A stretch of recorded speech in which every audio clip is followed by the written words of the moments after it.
Hello friends, welcome to our YouTube channel. आज से हम रीजनिंग की एक नई सीरीज शुरू करने जा रहे हैं। अब से क्या होगा, जब तक आपका सीईटी का एग्जाम नहीं हो जाता आने वाले 10 दिनों के अंदर, तो 10 सीरीज चलाई जाएंगी आपकी। ठीक है, आपके सामने 10 वीडियो लेकर आएंगे और उनके अंदर आपके टॉप 10 क्वेश्चन करवाए जाएंगे। तो इससे क्या होगा, आपका कंप्लीट रीजनिंग का रिवीजन हो जाएगा। अगर आपने रीजनिंग शुरू में कर ली, सारे टॉपिक आपके कवर हैं, अब आपको एक बिल्कुल फास्ट रिवीजन की जरूरत है क्योंकि एग्जाम सर पे आ चुका है। तो ये क्लासेस आपके लिए बहुत ही उपयोगी साबित होने वाली है। अगर रीजनिंग की अच्छे से तैयारी करनी है और ये चाहते हो कि एक भी मार्क्स आपका ना कटे एग्जाम के अंदर, तो ये 10 क्लासेस जरूर देखिएगा। अच्छी लगे तो लाइक कीजिएगा, शेयर कीजिएगा ताकि और भी बच्चे इसका लाभ उठा सके। तो हम शुरू करते हैं। सबसे पहले देखो, क्वेश्चन आपको दिखाई दे रहा है। तो क्वेश्चन में क्या बोल रखा है, मैंने आपको एक वेन डायग्राम का चैप्टर करवाया था ना। तो क्वेश्चन में इन्होंने दे रखा है कि भाषा जापानी और जर्मनी, ऐसे बोल रखा है ना। भाषा जापानी और जर्मन, क्या बोल रखा है, जर्मन। फिर आपके सामने ऑप्शन है। ऑप्शन में क्या दे रखा है, फर्स्ट है आपका ये ऑप्शन, सेकंड है आपका ये वाला, थर्ड है आपका ये वाला और फोर्थ है आपका ये वाला। तो इसके अंदर देखो, वेन डायग्राम में मैंने आपको क्या बताया था, भाषा जापानी और भाषा का आपस में कनेक्शन है तो है, क्योंकि जापानी क्या है, एक लैंग्वेज ही तो है, भाषा ही तो है। ठीक है, ये कनेक्शन है। सारी की सारी जापानी क्या है, आपकी भाषा है।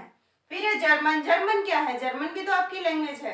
तो ये दोनों क्या है, आपकी लैंग्वेज है, यानी दोनों ही चीजें किसके अंदर आएंगी, लैंग्वेज के अंदर, भाषा के अंदर। तो ऑप्शन ए आपका राइट हो जाएगा। ये तो था आपका वेन डायग्राम का।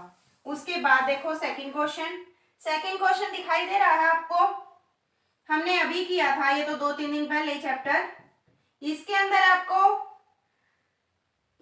आपको 2 क्यूब दे रखे हैं भाई। यहाँ पे है 2 पॉइंट, यहाँ पे है 1 2 3 4 5 6 पॉइंट। उसके बाद है यहाँ पे 1 पॉइंट, उसके बाद 1 2, फिर है आपके 1 2 3 4 5 6 और फिर आपके 1 2 3। ऑप्शन आपको दिखाई दे रहे हैं 4 2 3 और 6। ये क्वेश्चन है भाई आपके सामने। तो इसमें देखो, इसमें पूछ क्या रखा है कि भी 2 स्थितियां दिखाई दी गई हैं और एक के ऊपर कौन सी आएगी, यानी एक के विपरीत फलक पूछ रखा है। क्या पूछ रखा है, एक का विपरीत फलक। एक कहाँ है, ये रहा आपका एक का विपरीत। तो इस टाइप के क्वेश्चन में मैंने आपको क्या बताया था, सबसे पहले 2 कॉमन छाटोगे। क्या छाटोगे, कॉमन। दोनों में कॉमन देखो, ये भी 2 है और ये भी 2 है, कॉमन छाट लिया। फिर क्लॉकवाइज चलोगे, क्लॉकवाइज चले क्या आया 1, इस साइड क्लॉकवाइज चले क्या आया 6। तो 1 का अपोजिट क्या हो जाएगा, 6 हो जाएगा। क्या हो जाएगा, 6। तो ये हो गया आपका क्यूब वाला चैप्टर। थर्ड क्वेश्चन है आपके सामने, आपको ये वाली फिगर दे रखी है और इस फिगर में बोल रखा है, एक सेकंड भाई, फिगर है आपकी ये वाली और इसमें दे दिया 7 15 31 63, उसके बाद है 127, उसके बाद यहाँ पे क्वेश्चन मार्क और ऑप्शन आपके सामने 221 236 225 190। ये है आपके सामने ऑप्शन। ये अल्फाबेट वाले में से आ गया है ना, मिसिंग नंबर वाले में से आ गया। तो अब देखो यहाँ पे पता करना है, इनका कुछ ना कुछ कनेक्शन मिलेगा ना आपस में। 7 से 15 कैसे आया आपका, मल्टीप्लाई 2 प्लस 1, 7 दूनी 14 प्लस में 1। फिर 15 से 31 कैसे आया, मल्टीप्लाई 2 प्लस में 1, 15 दूनी 30 प्लस 1 31। फिर 63 कैसे आया, वही मल्टीप्लाई 2 प्लस 1। तो बस आगे देखना ही नहीं, यही सीरीज चल रही है। तो लास्ट में 127 मल्टीप्लाई 2 करो प्लस 1 करो, तो 127 दूनी 224 प्लस 1 225 आपका राइट आंसर आ जाएगा। क्लियर था, इजी था बिल्कुल। उसके बाद नेक्स्ट क्वेश्चन देखो। नेक्स्ट क्वेश्चन आपके सामने कि मणि की आयु प्रभु से 2 गुनी है। क्वेश्चन आपको दिखाई दे रहा है, देखो एक बार। मणि की आयु प्रभु से दुगनी है, रोमाना की आयु प्रभु से आधी है। यदि मणि 60 वर्ष का है तो रोमाना की आयु ज्ञात करें। मणि की आयु प्रभु से दोगुनी है। मणि एंड प्रभु, प्रभु की हमने क्या मान ली, 1 मान ली। क्या मान ली, 1।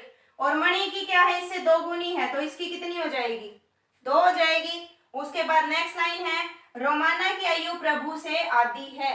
रोमाना ये अलग ही कोई आ गई, रोमाना की कितनी है, आधी है, इसकी आधी यानी 0.5 लगा लो या 1/2 लगा लो। ठीक है, आप इसको ऐसे भी कर सकते हो, मानना तो आपके हाथ में है ना, आप चाहे कुछ भी मानो। मान लो आपने यहाँ पे प्रभु की 2 मान ली थी, क्योंकि फिर ये फ्रैक्शन नहीं आएगी। प्रभु की 2 मान ली तो मणि की कितनी हो जाएगी, दोगुनी है ना, इससे 4 हो जाएगी। और रोमाना की प्रभु से आधी है तो 1 हो जाएगी। इतना क्लियर है। उसके बाद देखो, यदि मणि 60 साल का है, मणि कितने साल का है, 60 साल का, तो बतानी किसकी है, तो रोमाना की आयु बताएं। यदि 4 यूनिट आपके 60 के बराबर है तो 1 कितने के बराबर आ जाएगी, 60 को 4 से डिवाइड कर देंगे, कितनी आ गई, 15। और अगर मान लो प्रभु की पूछ ले तो इससे दोगुनी है तो कितनी आ जाएगी, 30। बात समझ में आ रही है। अभी देखो, आप ये बोलोगे कि पहले फ्रैक्शन निकाला, टाइम खराब हुआ, उस हिसाब से भी दोबारा देख लो। यहाँ पे देखो, मैंने शुरू में क्या माना था, प्रभु की मान ली 1, मणि की मान ली, इससे दोगुनी थी 2, रोमाना की इससे आधी थी तो आधा, 1 का आधा कितना होता है, 1/2। फिर क्या बोल रखा है कि मणि कितने साल का है, 60 साल का। कितने साल का, 60 साल का, यानी 2 की वैल्यू कितने के बराबर, 60 के। 1 की कितने के बराबर, 60 का आधा किया, 30 के बराबर। और ये 1 का आधा है ना, तो आधे की वैल्यू किसके बराबर, इसका भी आधा कर दो, 15 का। आंसर वही आना, आप कुछ भी कर लो, एक्स वाई तरीके से कर लो, मान के कर लो, कुछ भी कर लो, आंसर सेम आएगा। नेक्स्ट क्वेश्चन है, 5 जनवरी 2012 को सोमवार था। 5 जनवरी 2012 को आपका क्या था, सोमवार था। उसके बाद बोल रखा है 31 मार्च 2013 को कौन सा दिन होगा। 31 मार्च 2013 को कौन सा दिन होगा। तो देखो बिल्कुल सिंपल सा है ये। तो पहले यहाँ पे देखो, 5 जनवरी 2012 और 31 मार्च 2013, 1 साल से ज्यादा का डिफरेंस है ना, हाँ है। तो हम क्या करेंगे, 2013 में सेम डेट निकाल लेंगे एक बार, यानी 5 जनवरी 2012 से 2013 में जा रहे हैं हम, 2012 से कहाँ चले गए, 2013 में चले गए। अब देखो, वैसे मैंने आपको क्या बोला था, अगर सिंपल ईयर है तो नेक्स्ट ईयर, जैसे अपना बर्थडे होता है, अब की बार मंडे को है तो नेक्स्ट ईयर ट्यूसडे को आएगा, नेक्स्ट ईयर वेडनेसडे को आएगा। ये कंडीशन कब है, जब तक आपका लीप ईयर बीच में नहीं आता। अगर लीप ईयर बीच में आता है तो 2 दिन प्लस हो जाते हैं। अब की बार जैसे मंडे है और ये लीप ईयर आ गया, बीच में 29 तारीख आ गई, तो फिर नेक्स्ट ईयर ट्यूसडे को नहीं होगा, वेडनेसडे को होगा। तो अब देखो, 5 जनवरी 2012 से जब आप 5 जनवरी 2013 पे गए तो बीच में 29 फरवरी आई या नहीं आई, आई, क्योंकि 2012 क्या था आपका, लीप ईयर था, तो बीच में 29 फरवरी आई है। तो अब क्या करेंगे, 2 दिन प्लस हो जाएंगे, यानी मंडे था तो ट्यूसडे नहीं होगा, वेडनेसडे होगा। नेक्स्ट ईयर इसी दिन क्या होगा, वेडनेसडे होगा। इतना क्लियर है, क्लियर है। उसके बाद देखो, अब ये हमारा क्वेश्चन है कि भी 5 जनवरी 2013 तक तो हम पहुंच गए, वेडनेसडे आ गया। उसके बाद 31 मार्च 2013 को क्या था, 31 मार्च 2013 को क्या था। अब यहां से यहां पे जाना है, ठीक है। पहले बताओ, हम ओड डे निकालेंगे। ओड डे क्या होता है, 7 से डिवाइड करके जो दिन बच जाए वो ओड डे होता है। ये चैप्टर मैं आपको पहले करवा चुकी, फास्ट रिवीजन चल रहा है इसीलिए जल्दी जल्दी करवा रही हूँ। 5 जनवरी से हम 31 मार्च पे जा रहे हैं, तो जनवरी का महीना 31 दिन का होता है ना, 5 दिन तो जा चुके है ना, तो कितने दिन बच गए, 26 दिन। 26 तो आपके बच गए जनवरी के। फिर बीच में फरवरी आई, फरवरी कितने दिन की आई, 28 दिन की, क्योंकि 2013 चल रहा है, 2012 तो जा लिया ना, 2013 चल रहा है, 28 दिन की फरवरी आई। प्लस में मार्च के कितने दिन, 31 दिन। कितने दिन, 31 दिन। और इसको कितने से डिवाइड कर दोगे, 7 से। ऑड डे निकालने के लिए कितने से करते हैं? 7 से। अगर आपको ये 3 चीजें समझ में आ गई कि मैंने ये दिन क्यों लिखे हैं, तो आप इजिली हर क्वेश्चन को सॉल्व कर जाओगे। 8 और 6 14 और 1 15, 3 और 1 4 और 2 6 और 2 8। जब हम इसको 7 से डिवाइड करेंगे तो अपना कितना रिमाइंडर आ जाएगा? 1 रिमाइंडर आएगा। हमें क्या देखना है? हमें ये नहीं देखना कि भाग करने के बाद कितना आया, हमें रिमाइंडर देखना है। 1 रिमाइंडर बचेगा, ठीक है ना, पूरा पूरा कट के 1 रिमाइंडर बच जाएगा। फिर क्या करेंगे, जो शुरू में मंडे था ना उसमें 1 प्लस कर देंगे, तो मंडे प्लस 1 कितना हो गया? ट्यूसडे। यानी इस दिन क्या था? ट्यूसडे था। ये सिर्फ समझाने में इतनी देर लगी है, पेपर में इतनी देर नहीं लगानी आपने। एग्जाम में सीधा क्या करना है कि 5 जनवरी 2012 को मंडे था, फरवरी बीच में आ गई, 2 दिन प्लस हो जाएंगे, यानी उस दिन हो जाएगा वेडनेसडे। 1 सेकंड का काम था ये। वेडनेसडे पे पहुंच गए आप। उसके बाद आपको फटाफट क्या करना है कि भी अब यहाँ पे भी देखो, इसको भी शॉर्ट कैसे कर सकते हो, मैंने करवा रखी है सारी चीजें। 26 दिन इसके हैं, ये तो आप ले लोगे, ठीक है। फिर मैंने आपको ये बता रखा है कि फरवरी में ऑड डे कितने होते हैं? ऑड डे यानी फरवरी में दिन 28 होते हैं। ऑड डे का मतलब क्या है? जो 7 से पूरा पूरा भाग होने के बाद रिमाइंडर बचे वो ऑड डे होता है, तो 0 बचा, तो आपको फरवरी लिखने की जरूरत ही नहीं। फिर मार्च में ऑड डे कितने होते हैं? 31 को 7 से भाग दिया तो कितना बचा? 3 बचा, तो मार्च में 3 होते हैं। बस इसको 7 से भाग देना है, 29, 1 बच गया, 1 के इसको ऐड कर दो इसमें, ठीक है ना। तो जितनी प्रैक्टिस करोगे उतना ही शॉर्टकट बनाते जाओगे क्वेश्चंस को। वैसे इतना लंबा करना इतना लंबा कर लो, शॉर्ट करना, ये सारी चीजें मैंने आपको पहले बता रखी हैं। उसके बाद नेक्स्ट क्वेश्चन देखो। नेक्स्ट क्वेश्चन दे रखा है भैया आपका, MNOP एक गोल मेज के चारों ओर बैठे हैं। MNO और P एक गोल मेज है भैया आपकी, 1 2 3 4, चारों तरफ बैठे हैं इसके। फिर है MP के पास नहीं बैठना चाहता, यानी M और P आपस में पड़ोसी नहीं है। उसके बाद है NP के दाएं हैं, NP के दाएं हैं, यानी अगर मैं P को यहां बैठा लूं तो N कहां है? इसके दाएं, यानी यहां पे आएगा। बस बन गई फिगर। इसमें क्या करना है? M को P के पास नहीं बैठाना ना, यहाँ पे M नहीं बैठेगा ना, तो M कहाँ बैठ जाएगा? यहाँ, और यहाँ क्या बच जाएगा? O। बस अब क्या पूछा है? ऑप्शन दे रखे हैं भाई कि इनमें से ये बताना है कौन सा गलत है। M N के दाईं ओर है, M N के दाईं ओर है, हाँ है, क्योंकि ऐसे बैठे हैं ना ये, तो M N के दाईं ओर तो है, फर्स्ट राइट है।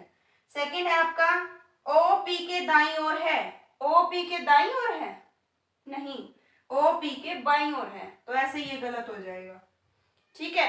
एक बार आपकी इमेज बन गई ना, इमेज बनने के बाद चाहे एग्जामिनर कुछ भी पूछ ले आप आराम से बता दोगे उसको।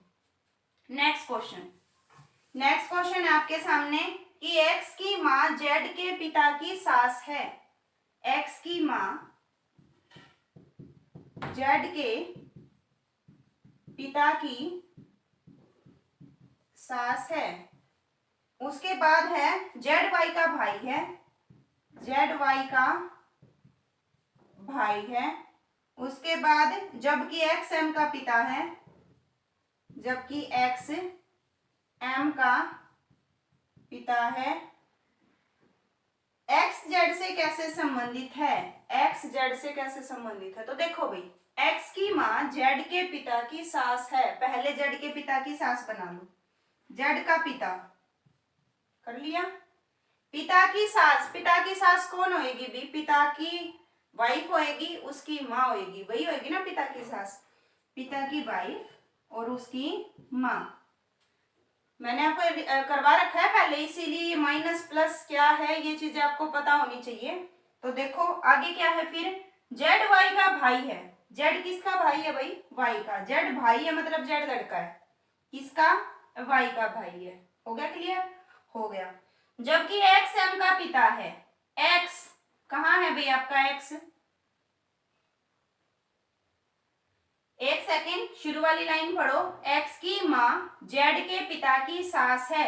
जो ये Z की सास आई है ये किसकी माँ है? X की माँ भी तो है ना, यानी इसका कोई और भी बेटा है, वो है X, ठीक है। बात समझ में आई है? ये वाली जो औरत है इसका 2 के साथ कनेक्शन दिखा रखा है, एक तो ये X की माँ है की माँ है और एक ये जेड के पिता की सास है। क्लियर है। नेक्स्ट है फिर एक्स एम का पिता है, जो ये एक्स है ये किसका पिता है भाई, एम का पिता है, प्लस है ये, ठीक है। फिर पूछा है एक्स जेड से कैसे संबंधित है, एक्स जेड से कैसे संबंधित है, मतलब एक्स जेड का क्या लगता है।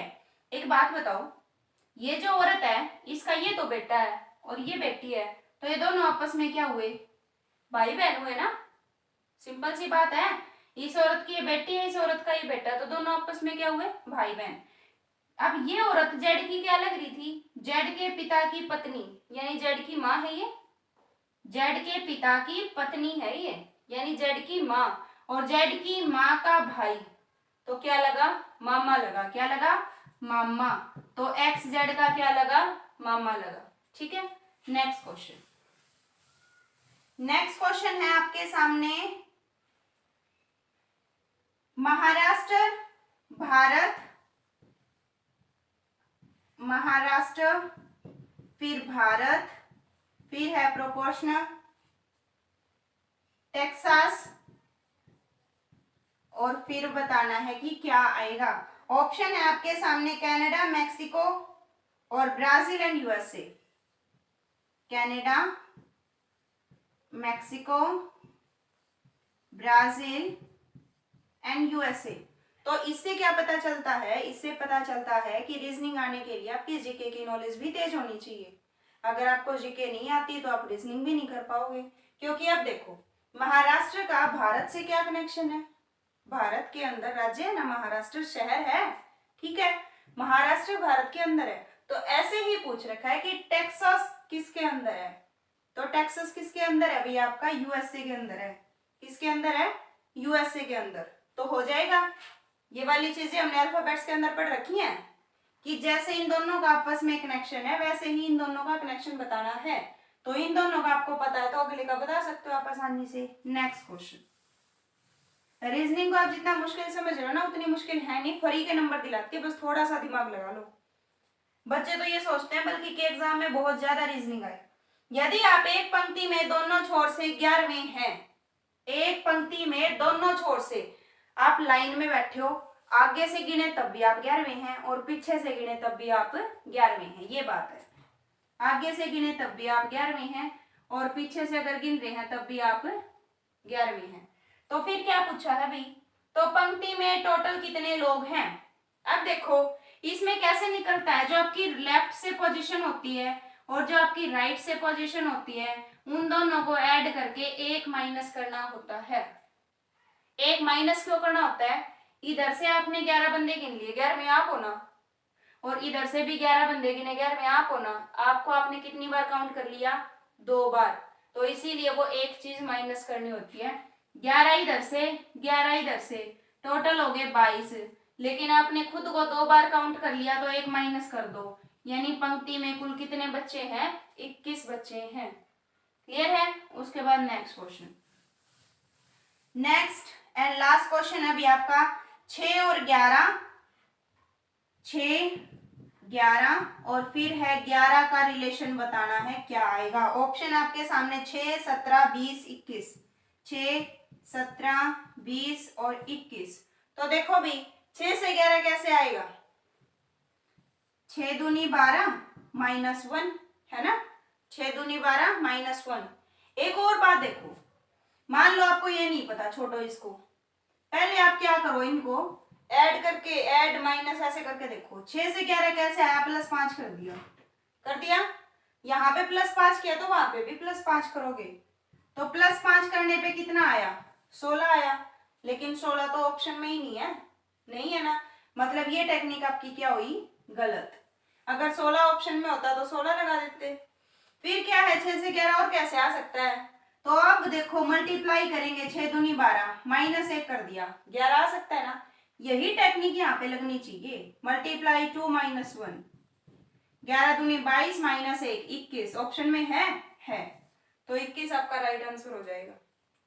अब देखो भाई ये 10 क्वेश्चन थे आपके सामने और आपका यूं लगा लो, ज्यादा नहीं कह रही मैं, 4-5 चैप्टर आराम से रिवीजन हो गए होंगे, ठीक है। तो ये तो लेवल थोड़ा सा लो था और ये मत सोचना कि ये मैं अपने पास से करवा रही हूँ, मैंने भी कोई एग्जाम ही उठाया है, उसके अंदर 10 क्वेश्चन आए हुए थे रीजनिंग के, वो 10 के 10 मैंने लगातार आपको करवाए हैं। तो ये मत सोचना कि मैंने अपने पास से करवाए हैं। अब आप देख सकते हो कि इन 10 क्वेश्चंस में से आपको कितने आते थे और आप कितने नंबर ले सकते हो। तो ऐसे ही हम जब तक एग्जाम नहीं होगा डेली के टॉप 10 क्वेश्चन करेंगे। इससे क्या होगा, आपकी रीजनिंग में बहुत ज्यादा इंप्रूवमेंट होगी और आई होप रीजनिंग में तो एक भी नंबर नहीं कटेगा आपका। ठीक है, तो यहाँ तक वीडियो अच्छी लगी हो तो लाइक शेयर करें। Thank you, have a nice day.